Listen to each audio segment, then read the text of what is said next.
The U.S. military has installed a new electric fence at the southern border. Until now, their role was mainly supportive, monitoring illegal crossings, repairing vehicles, and building barriers. This latest move marks a major shift in border enforcement. But before we dive into the situation at the southern border, be sure to like this video so more people can stay informed and subscribe for more updates. Several Marines swiftly unrolled coils of sharp concertina wire, one laid on the ground and another positioned slightly above, to make scaling the border wall between Tijuana and San Diego much harder. They carried out their task quickly and efficiently, even as cars rushed past during the busy weekend at the largest border crossing between the U.S. and Mexico. Strengthening barriers has been a military duty for years, dating back to President George W. Bush's administration. However, President Donald Trump has strongly suggested an extraordinary step, deploying armed forces to push back what he describes as a disastrous invasion.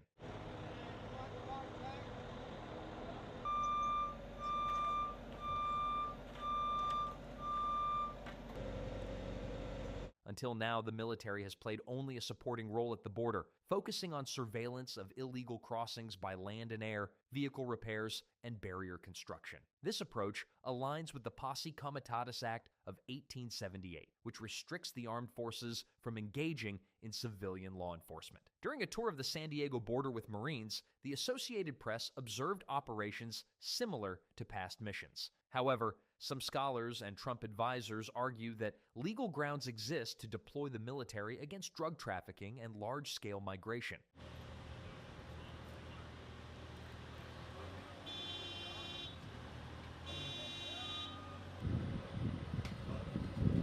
Trump's declaration of a national emergency at the southern border suggests he may once again redirect funds, as he did in his first term, to secure billions for border wall construction. His initial orders in office hint at the possible use of wartime powers, including the Insurrection Act of 1807, which would allow him to deploy active duty troops to quell unrest. He has tasked Defense Secretary Pete Hegseth and Homeland Security Secretary Kristi Noem with providing recommendations within 90 days.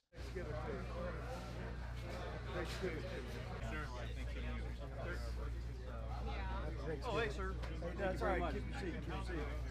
The Insurrection Act is all-purpose. The regular military can do anything on U.S. soil, said Adam Isaacson, an expert on military involvement at the Washington Office on Latin America, a research and advocacy group. Trump has already taken a different approach from past presidents. While the military has previously provided temporary housing for migrants, his administration's deportation flights to Guatemala, Ecuador, and Colombia represent a shift from previous policies. He also announced plans to use the Guantanamo Bay Detention Center in Cuba to hold tens of thousands of what he calls the worst criminal aliens, though this has yet to materialize. Many Border Patrol agents and others believe more actions are coming. Isaacson suggests that the administration may look at Texas Governor Greg Abbott's Operation Lone Star as a blueprint. This program gave the state's National Guard a major role in border enforcement.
So far, the military presence in San Diego has remained discreet. Marines have installed concertina wire at the base of an 18-foot, 5.5-meter border wall, which already had wire at the top. Migrants who climb over or cut through the wire face yet another obstacle. a second wall towering 30 feet, 9.1 meters, high. What do you think about the military keeping a low profile in San Diego? An aerial tour aboard an Osprey military transport aircraft, which has been used to deliver concertina wire to Brownfield Municipal Airport in San Diego, revealed Border Patrol vehicles stationed at various lookout points. Their coverage spans approximately 70 miles, 112 kilometers, stretching from the Pacific Ocean through rugged boulder-filled ranches east of San Diego and into a perilous mountain range where only a few migrants attempt to cross. DoD orders 1,500 troops, additional assets to southern border. The Defense Department is deploying 1,500 additional active duty service members and extra air and intelligence resources to reinforce troops stationed at the southern border. Acting Secretary of Defense Robert Salesses announced this decision in a media statement about 36 hours after President Donald J. Trump signed an executive order directing the department to respond to the border situation. On Monday, President Trump declared a national emergency at the southern border to ensure the security and safety of U.S. citizens. He directed me to take all necessary actions to support the Secretary of Homeland Security in achieving full operational control of the border, the statement reads.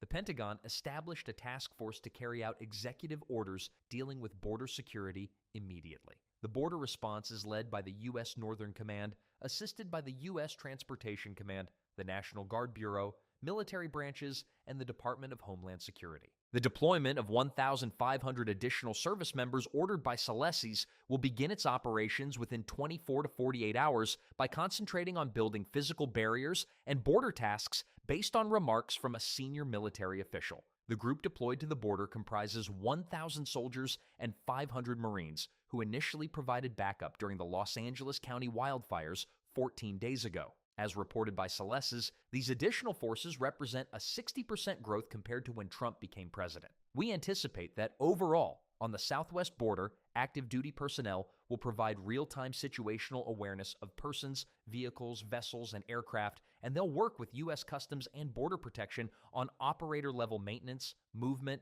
and staging of CBP assets, the senior military official said.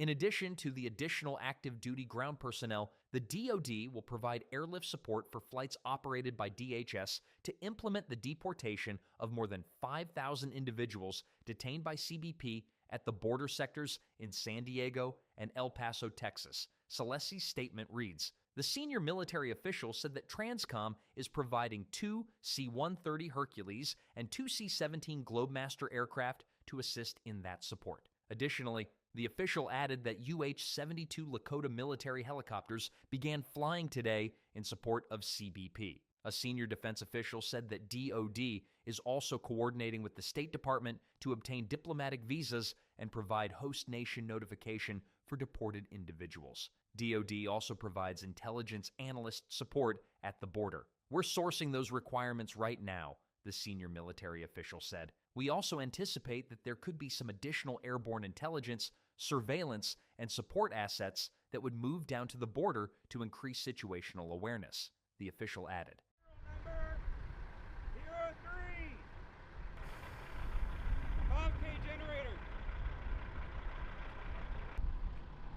Regarding DoD's future activity on the border, the senior defense official said that, while there are no specifics to release, several additional border enforcement missions will be developing. This is going to be a big priority for the department under the acting secretary and the secretary that will be coming on board, the defense official said. In short order, DoD will develop and execute additional missions in cooperation with DHS, federal agencies, and state partners to address the full range of threats outlined by the president at our nation's borders. Salesses' statement reads, President Trump directed action from DoD on securing our nation's borders and made clear he expects immediate results. That is exactly what our military is doing under his leadership, the statement concludes. If you thought the Defense Department deploying 1,500 additional active duty troops was surprising, brace yourself, because something even more shocking is unfolding. More than 2,000 migrants have set off from deep in southern Mexico, determined to make their way to the U.S. border. The caravan is on the move, and tensions are rising. The migrant caravan is making its way to the border. Just hours before President Donald Trump was sworn into office, a migrant caravan of more than 2,000 people set off from deep in southern Mexico to cross into the U.S. The caravan of men, women, and children from various countries was seen marching south of the Mexican city of Tapachula near the Guatemalan border in darkness early in the day. The migrants carried bags and rucksacks, while migrant parents could be seen pushing children in strollers or carrying youngsters on their shoulders.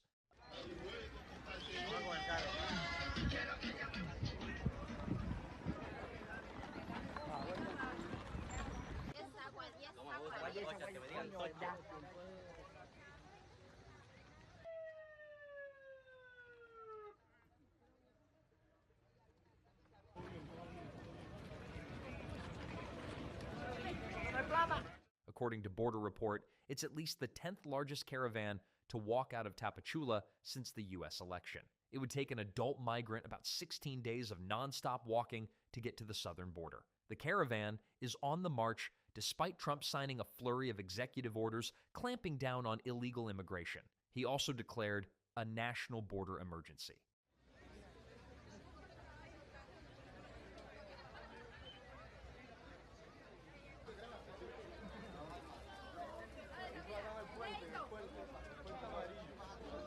Cuando Donald Trump toma poder, porque no va a poder más que las Naciones Unidas, ¿me entiendes? Naciones Unidas, una sola.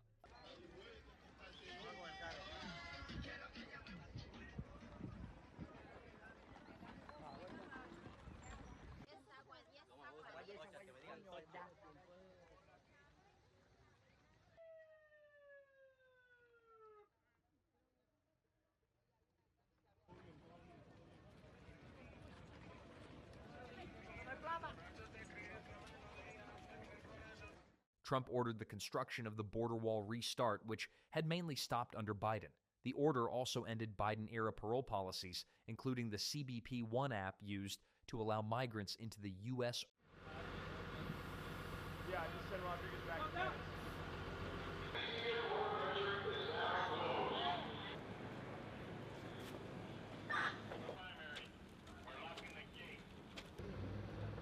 Erkin Torres, a Colombian migrant in the caravan, believes Trump's actions cannot override the United Nations, claiming his right to seek asylum. Trump can't surpass the United Nations. Understand? The world supports us because we all want better economic stability and a future for our children, he told Reuters. Maria Latis, a Cuban migrant, expressed hope that the new U.S. government will still offer a way for migrants to enter, even with the CBP One app shut down. It breaks our hearts to know we won't be allowed in, but we believe another path will open, she said. Migrants travel in caravans for safety as authorities struggle to detain large groups. Some hitch rides, while others walk through extreme heat toward the southern border. Many caravans break up after a few days, while the Mexican government has also tried to disperse them, especially as Trump threatens tariffs if Mexico doesn't curb migration. Meanwhile, migrants waiting for CBP One appointment are stranded along the Mexican side of the border.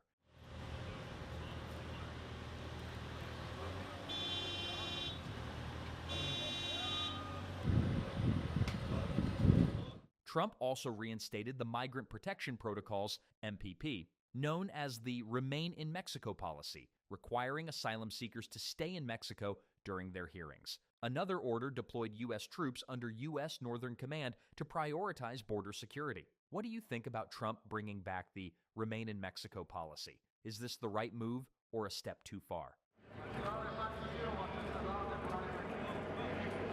Watch out so you can get it close. Hey, go ahead, back up. Let's go.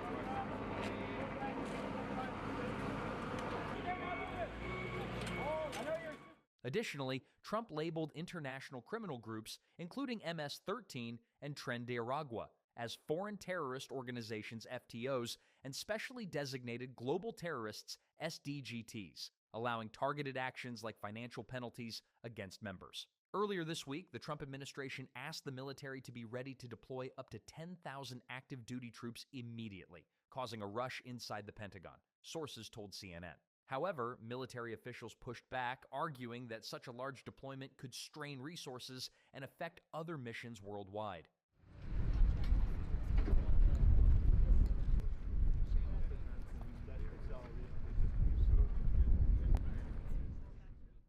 More troops are expected to be sent to the border in the coming weeks, with the first wave laying the groundwork for a larger presence. A senior defense official denied the 10,000 figure, though another military official acknowledged it as a possibility but said planning was still in progress. The initial deployment of 1,500 troops was chosen to avoid disrupting other operations.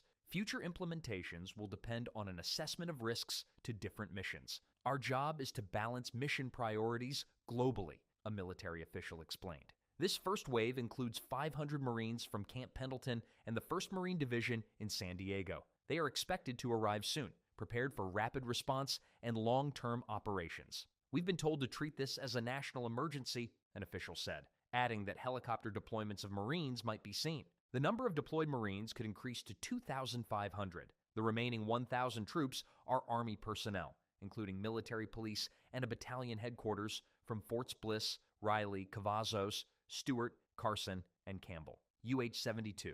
Lakota helicopters have begun supporting customs and border protection at the border. Additionally, around 4,500 National Guard troops are already stationed there as part of Operation Lone Star, led by the Texas National Guard. Officials said that the additional active duty troops being sent to the border this week will have similar roles to those already deployed. They will support Joint Task Force North by helping Border Patrol maintain operational readiness, assisting in command and control centers, and providing intelligence specialists to assess threats and migrant movements.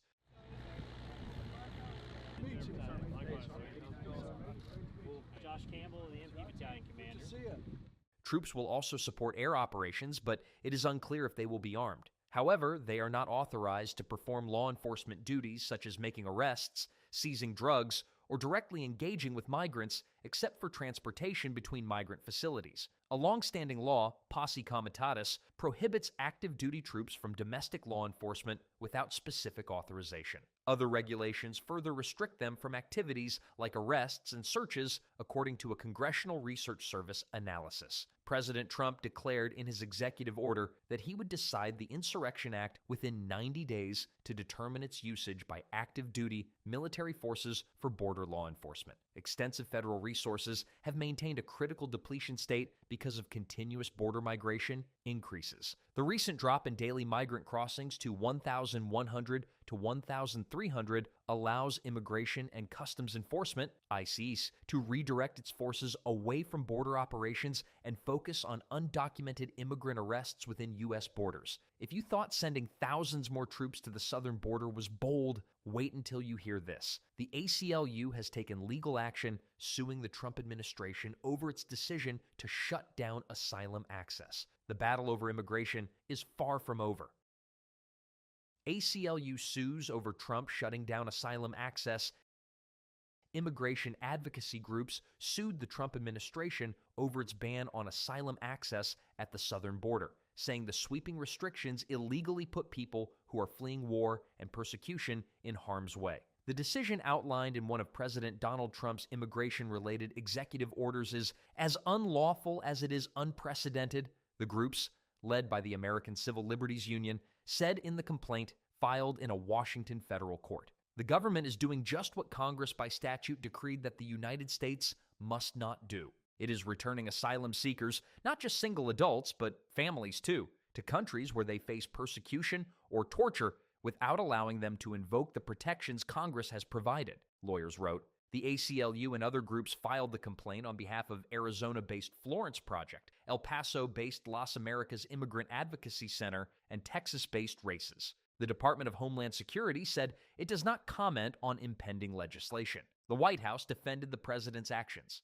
President Trump was given a resounding mandate to end the disregard and abuse of our immigration laws and secure our borders. The Trump administration will continue to put Americans and America first, said White House spokesman Kush Desai. In an executive order, Trump declared that the situation at the southern border constitutes an invasion of America and that he was suspending the physical entry of migrants until he decides it's over. The executive order also suspended the ability of migrants to ask for asylum. What do you think about the White House defending the president's actions?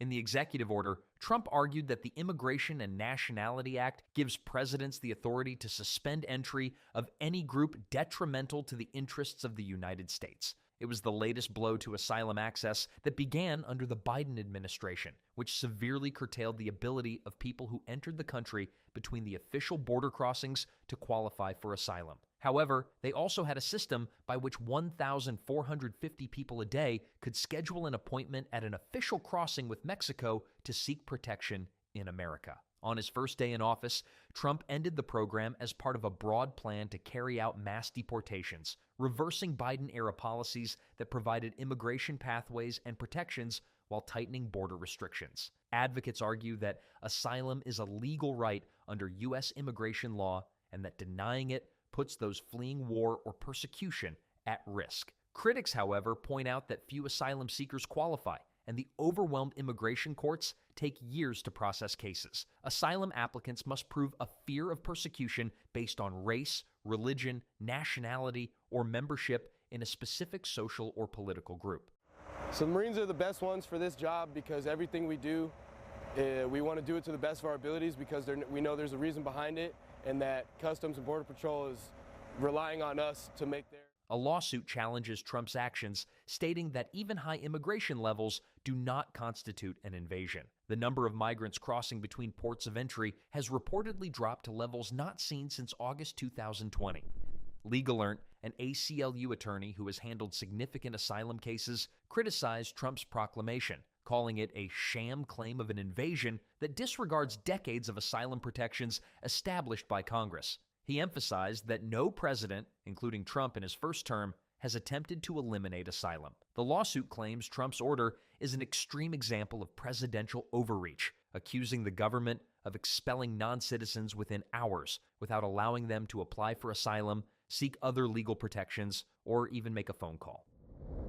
With the U.S. military ramping up security measures at the border, tensions continue to rise. What do you think? Are these actions necessary for national security, or are they going too far? Let us know your thoughts in the comments below. And don't forget to like, share, and subscribe so you never miss an update.